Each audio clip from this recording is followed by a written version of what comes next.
So I just wanted to give some more information and education around what limbic system dysfunction is, because I know there's a lot of people, probably like I was.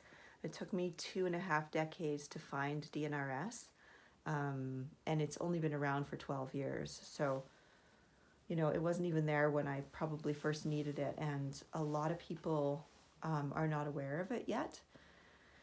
So I want to explain just how different limbic system impairment is in terms of how it responds and doesn't respond to other therapies. For example, my therapist and I were working, and it wasn't just talk therapy either. It was very embodied, like somatic relational therapy, working on the limbic system level for sure, working through trauma and attachment wounding.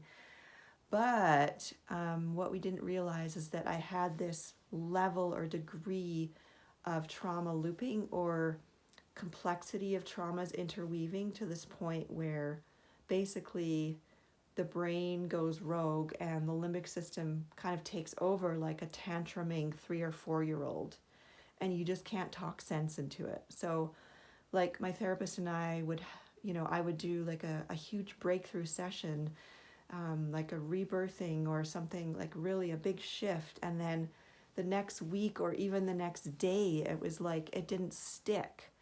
And my therapist was befuddled. She was like, what's going on here? Until one of her other clients told her about DNRS, and then she told me, and I went to the website and was like, oh my gosh, this is what I've been dealing with for the past 2.5 decades, and this is why things haven't been responding, and I've been in this chronic illness loop. It was my brain. And DNRS has only been around for about 12 years, so it's still gaining acclaim or people knowing about it. And what I want to share here is, especially for people that are working with others that are in trauma, things that normally work therapy-wise, physical therapy-wise, mental therapy-wise, just don't work, because what happens is the limbic brain has become cross-linked or associated with certain triggers, certain activators, and it sends the whole brain into reaction. So it doesn't matter if it's like the best supplement in the world or the best technique for, integrating the psyche or balancing the mind. It's like if there's an association, the brain just loops back to that. The limbic brain will just, it's like a dog with a bone. And so it's very challenging to break the cycle, and it requires a very specific system like DNRS.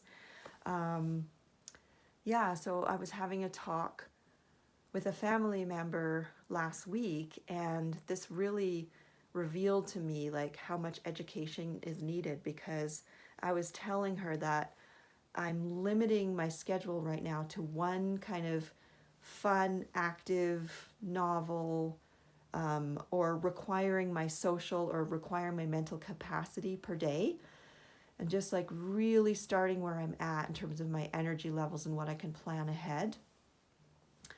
And I think the way I worded it to her was like, my coach and I decided that I can do one fun thing per day. And she was like, but fun is the most healing thing. Living your life is going to be so healing. Like when you're doing what you want to do and when you're doing what you're here to do, like I say, the more of that, the better. And in this case, it's like, no, because my brain can actually react to something right now that's like super pleasurable and fun and different and new, because basically when it's in that looping pattern, it's in survival. And just pulling it suddenly out of like it's kind of modus operandi of like, I need to protect myself, I need to watch out, I need to track things, I need to make sure that I am doing the right thing so that threat doesn't come toward me. Like being in that mode and then just going into like, but this is my life and this is what I want to do and this will heal me. So it's like you have to go very carefully and very incrementally. I can't even work with like techniques like dream therapy, because my dreams are so it's really hard. Like I can't use my guidance system the way that I was. Even like I can't trust my body sensations. Like everyone's all about embodiment these days and somatic, and like when the brain is sending basically what are false messages to the body, I have to actually redirect my mind to something safe and comfortable and positive, away from like the cues my body's giving me. So it's so different.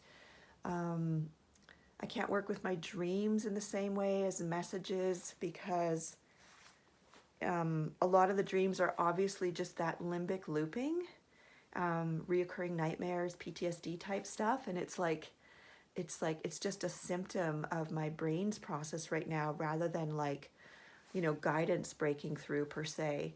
So it's very tricky, I'm taking a bunch of supplements. I think some of them are doing nothing and making things worse. It's hard to know what's doing what. I get body work that's really helpful. Sometimes I have a reaction to the body work. I'm having some like really healing times with Ruben, but sometimes I react to those healing times and I have to backpedal and go, okay, what's like a smaller baby step toward that, 3-hour cuddle in bed, or going to a dance class, or like, wow, it was great when it was happening, I think, but some part of me was scared or not feeling safe. So it's just very, very different. It's very different. And I want to be able to speak more about this and share more over time to hopefully be able to help others. So thank you for listening.